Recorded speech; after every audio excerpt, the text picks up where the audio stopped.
and welcome back to Bayside Stories. Today's story is a perfect example of why one should always remain calm, keep his wits about him, and be very observant. For even a young schoolboy somehow manages to outsmart men because he does these three things well.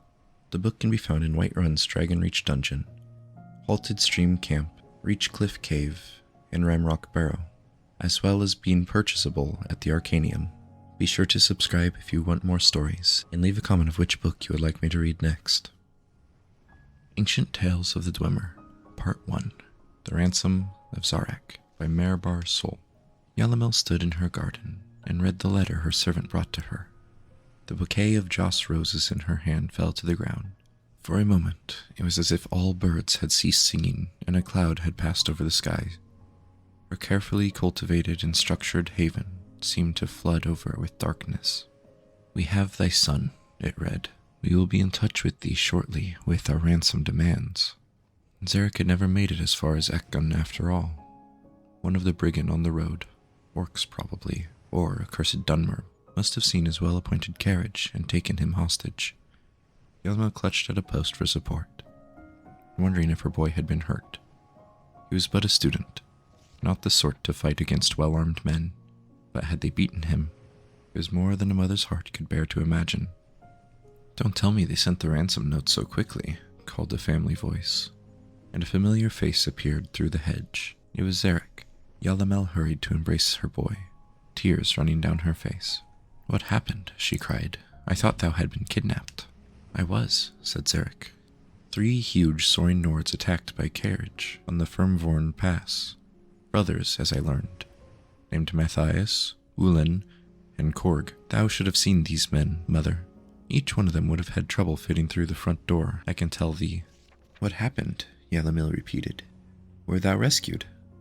"I thought about waiting for that, but I knew they'd send off a ransom note, and I know how thou does worry. So I remembered what my mentor at Ekgon always said about remaining calm, observing the surroundings, and looking for thy opponent's weakness."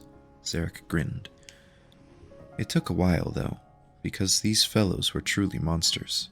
And then, when I listened to them, bragging to one another, I realized that vanity was their weakness." "What did thou do?" "They had me chained at their camp in the woods, not far from Kel, on a high knoll overlooking a wide river. I heard one of them, Korg, telling the others that it would take the better part of an hour to swim across the river and back. They nodded in agreement when I spoke up. 'I could swim that river and back in 30 minutes, I said. "Impossible," said Korg. "I can swim faster than a little whelp like thee." So it was agreed that we would dive off the cliff, swim to the center island, and return. As we went to our respective rocks, Korg took it upon himself to lecture me about all the fine points of swimming. The importance of synchronized movement of the arms and legs for maximum speed, how essential it was to breathe after only 3 or 4 strokes, not too often to slow thyself down, but not too often to lose one's air. I nodded in agreement at all his fine points. Then we dove off the cliffs. I made it to the island and back in a little over an hour, but Korg never returned. He had dashed his brains at the rocks of the base of the cliff. I had noticed the tall-tale undulations of underwater rocks, and had taken the diving rock on the right. "But you returned?" asked Yalamil, astounded. "Was that not then when thou escaped?" "It was too risky to escape then," said Zarek. "They could have easily caught me again, and I wasn't keen to be blamed for Korg's disappearance. I said I did not know what happened to him, and after some searching, they decided he had forgotten about the race and had swum ashore to hunt for food. They could not see how I could have had anything to do with his disappearance, as fully visible as I was throughout my swim."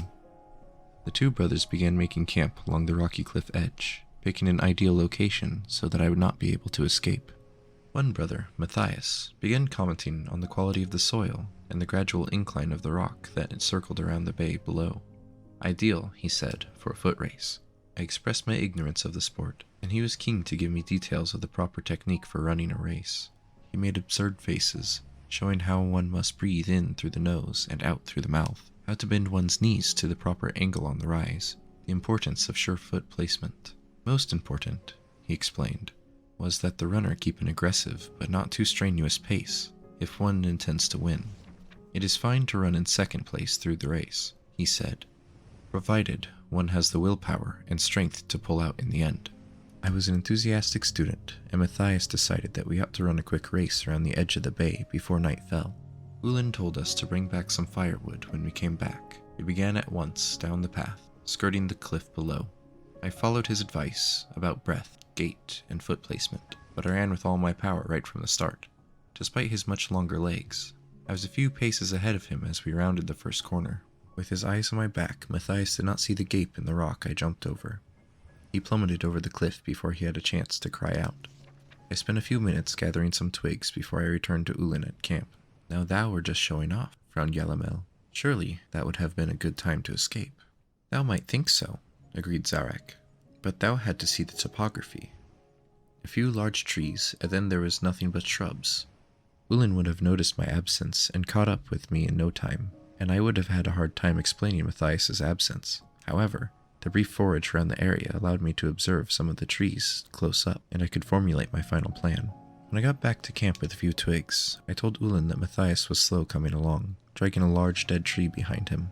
Ulin scoffed at his brother's strength, saying it would take him time to pull up a living tree by the roots and drop it on the bonfire. I expressed reasonable doubt. I'll show thee, he said, ripping up a 10-foot-tall specimen effortlessly. But that's scarcely a sapling, I objected. I thought thou could rip up a tree. His eyes followed mine to a magnificent, heavy-looking one at the edge of the clearing. Ulin grabbed it and began to shake it with tremendous force to loosen its roots from the dirt. With that, he loosened the hive from the uppermost branch, dropping it down on his head. That was when I made my escape, mother, said Zarek, in conclusion, showing a little schoolboy pride, while Matthias and Korg were at the base of the cliff, and Ulin was flailing about, engulfed by a swarm. Yalamel embraced her son once again. Publisher note. I was reluctant to publish the work of Morbar's soul, but when the University of Gwelem Press asked me to edit the edition, I decided to use it as an opportunity to set the record straight once and for all. Scholars do not agree on the exact date of Mulbar's soul's work, but it is generally agreed that they were written by the playwriter Gor Felem, famous for popular comedies and romance during the interregnum between the fall of the First Cyrodiilic Empire and the rise of Tiber Septim. The current theory holds that Felem heard a few genuine Dwemer tales and adapted them to the stage in order to make money, along with rewriting versions of many of his own plays. Gor Felem created the persona of Morbel's soul, who could translate the Dwemer language in order to add some sort of validity to his work and make it even more valuable to the gullible. Note that while Morbal's soul and his work became the subject of heated controversy, there was no reliable records of anyone actually meeting Morbal's soul, nor was there anyone of that name employed by the Mages Guild, the School of Julianos, or any other intellectual institution. In any case, the Dwemer in most of the tales of Morbal's soul bear little resemblance to the fearsome, unfathomable race that frightened even the Dunmer, Nords, and Redguard into submission, and built runes that even now have yet to be understood.